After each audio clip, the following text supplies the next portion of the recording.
Барлықтарыңызға сәлем. Бүгін өте үлпілдек, өте көтеріліп пісетін булочкилардың рецептісімен бөлісетін боламын. Бұл булочкилер өте дәмді, өте керемет болып шығады. Және де бұны бірінші пісіргеннен-ақ өте жақсы болып шығатын болады. Және де көп күн өтсе де өзінің балғындығын сақтап тұратын болады. Видеоның соңына дейін қарап, менімен бірге болыңыздар.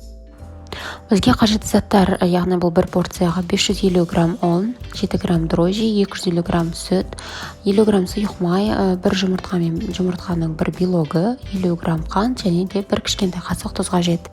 Мен бұл видеода 2 порцияға істейтін боламын. Ең алдымен апарамызды, яғни ашытқымызды жасап аламыз. Ол үшін жылы сүтімізге дрожжи, бір үлкен қасық қантымызды қосып, жақсылап араластырып, бетін жауып 10 минутқа қалдырамыз.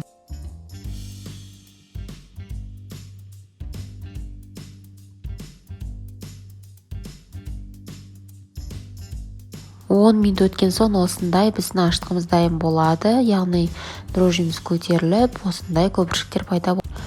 Енді қамырымызды жасауды бастаймыз. Ол үшін ыдысымызға жұмыртқамызды, қантымызды, тұзымызды және де сұйық майымыз бен ашытқымызды қосып, араластырып жақсылап, одан кейін порциясымен ұнымызды аз-аздан салу арқылы қамыр илейтін боламыз. Қамырда иығы қанғанша жақсылап 5-7 минут илейміз.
Видеода көріп тұрғандарыңыздай қамырымызды жақсылап иығын қандырып, керек болса сәл ұн қосып, жақсылап илеп шығамыз.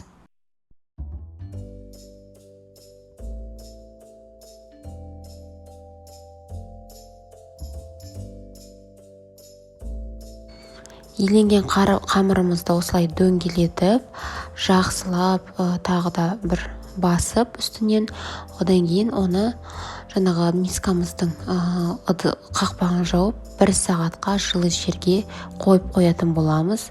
Бірақ сол уақыт аралығында, яғни қақпағын жапқаннан кейін, жарты сағаттан кейін тағы да бір рет қамырымызды басып қою қажет.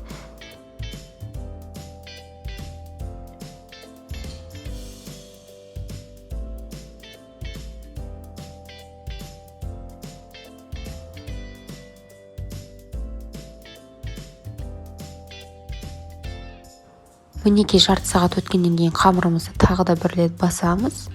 Тағы да қақпағын жауып, тағы бір жарты сағатқа қалдырамыз. Содан кейін біздің қамырымыз дайын болады.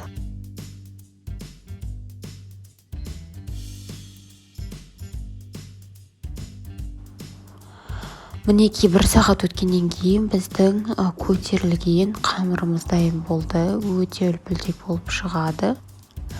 Одан кейін булочкиларымызды жасауды бастаймыз. Ол үшін бірінші жаңағы қамырымызды үлкен емес, яғни кішірек қамырларға бөліп аламыз.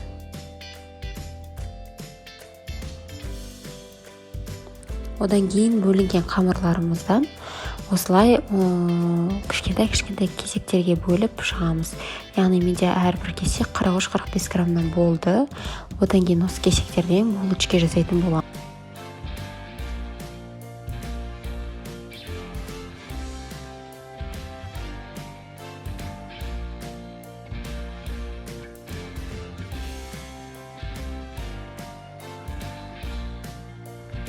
Мінекей осындай кесектер болды барлығы. Булочкенің формасын жасауды бастаймыз. Ол үшін жаңағы бір кесегімізді алып, оны осындай видеодағыдай қолымызбен жайып, яғни жгутик жасайтын боламыз. Жгутик жасағаннан кейін оның екі шетін алып, қарама-қарсы бетке айналдырып видеодағыдай. Одан кейін екі шетін бірге қосып, бірге қосқанда, яғни тағы да жгутик пайда болатын болады. Одан кейін оны ұлу сияқты қылып айналдырамыз. Сонда біздің булочкамыз пайда болатын болады. Яғни видеоға қарап жасасаңыздар барлығы түсінікті деп ойлаймын. Сондықтан да видеоны мұқият қарауларыңызды сұраймын. Яғни осы тәсілмен барлық булочкамыздың формасын шығарып аламыз.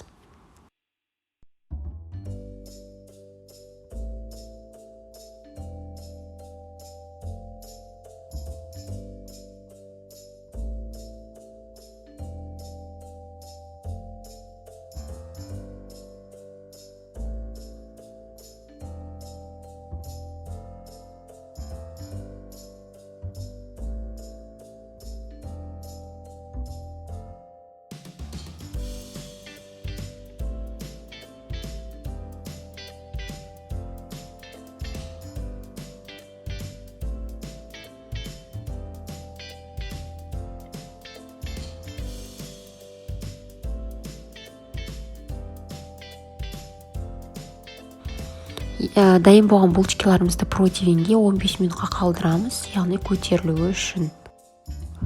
Булочкаларымыз көтерілгенше үстіне жағатын жақпамызды дайындайтын боламыз. Ол үшін яғни бір жұмыртқаға бір үлкен қасық сүт қосып дайындап аламыз.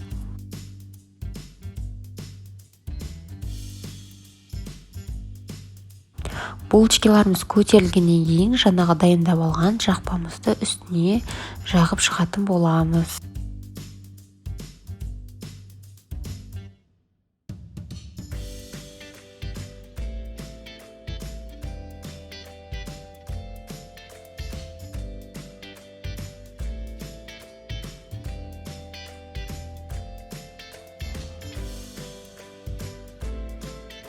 Одан кейін булочкаларымызды 160 градусқа қызып тұрған пешке қызарып піскенше пісіріп алатын боламыз. Кішкентай лайфхак айтып кетсем, егер пісіру барысында осылай булочкалардың үсті ашылып кететін болса, осындай лопаткамен сәл басып қойсаңыз болады. Мінекей біздің булочкалар дайын болды. Өте дәмді, ароматты, керемет болып шығады. Өте жұмсақ, нәзік. Сондықтан да дайындап көруді ұсынамын. Менің каналыма тіркеліп, лайк, комментарий қалдыруды ұмытпаңыздар. Барлықтарыңызға ас болсын.